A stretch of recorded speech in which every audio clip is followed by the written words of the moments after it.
proposition de loi relative à la sécurité globale aura eu le mérite fondamental de révéler au grand jour le caractère profondément liberticide de ce texte.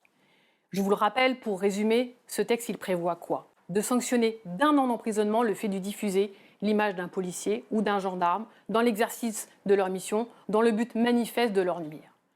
L'on voit bien et l'on décèle bien les graves problématiques que va engager ce texte. Pourquoi?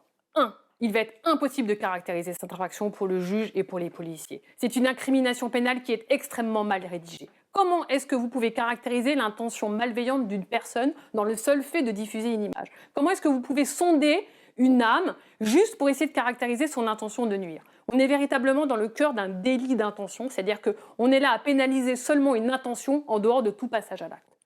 Deuxièmement, le fait d'avoir le droit de filmer l'espace public, le fait d'avoir le droit de filmer des policiers et des gendarmes, c'est un contre-pouvoir démocratique essentiel et ça permet de rendre visibles des violences policières qui sont à l'œuvre déjà depuis des mois dans les manifestations. Et surtout, ça permet de faciliter le travail de l'autorité judiciaire. Pour les juges et les magistrats du parquet, c'est essentiel ces éléments de preuve, ces vidéos qui sont exploitées. Et surtout, elles permettent d'objectiver le déroulement des faits qui est tant dénoncé. Ça va aussi peut-être dissuader les personnes de filmer. Donc on voit bien les dangers qui sont ici à l'œuvre. Troisièmement, pourquoi c'est grave?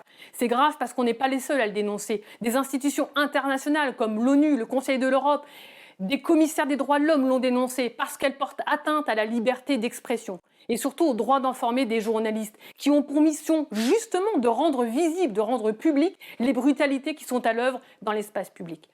Et enfin, j'ai envie de vous dire, ça va porter quelle atteinte extrêmement grave? Celle de dissuader les personnes de manifester et par là de dissuader et d'empêcher toute contestation sociale.